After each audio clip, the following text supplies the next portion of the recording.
Door తీసి car కొనుక ఏదో family తప్పిడం కానీ వేసినా తిరిగి పంపిస్తాడు. మేము కానీ చూద్దాం తయారు చేయండి. ఆ పిల్లలు ఎప్పుడు పుడతారో నాకు తెలియదు, ఆయన చేతిలోనే ఉంటుంది. ఎవరు పుడతారో కూడా తెలియదు. నువ్వు ఒక రూట్ అంతే ఆత్మలకి. సో నువ్వు ఇక్కడికి వచ్చింది జ్ఞానం పెంచుకోవడానికి వచ్చావు. నువ్వు చేసే చదువు, నీ సంగీతము ఏదో ఒకటి మంచి ఆర్ట్ఫుల్గా నేర్చుకున్నావు అంట. ఎట్లయినా ప్రసాదం ఉండక తప్పదు దేవుడికి. ఇంట్లో మస్తు పంచాయతీలు ఉండే, తిట్టుకుంటూ ఉండొచ్చు, ప్రేమతో ఉండొచ్చు. దేవుడికి తెలియదా ఎవరు ప్రేమతో ఉండేదో అని? దాన్ని రుచే తెలియదు. దేవుడు తింటాడా చూస్తాడా అని మీరు అనుకుంటారు. ఎందుకు చూడండి, మనం తయారు చేసినోడే ఆయన కాబట్టి ఆయనకి ప్రతిదీ తెలుస్తుంది. అవునా కాదు?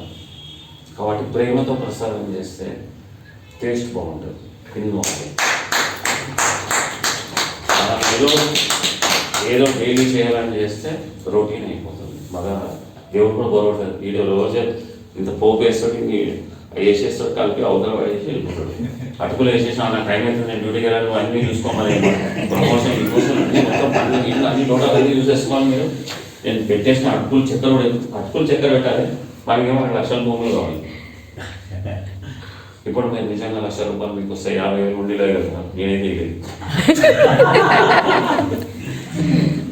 తెలియదు కదా, అంత ఈజీ కాదు. 50% ఇచ్చారు.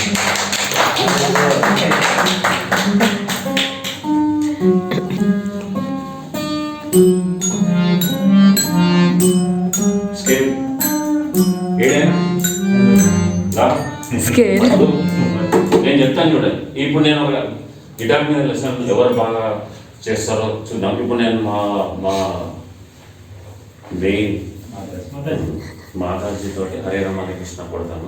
నేను రికార్డ్ చేస్తాను. నేను గిటార్ మీరు రికార్డ్ చేయండి. అంత ఒకటి మీరు తీసుకోండి కెమెరా. సో ఈమా కొట్టడం కదా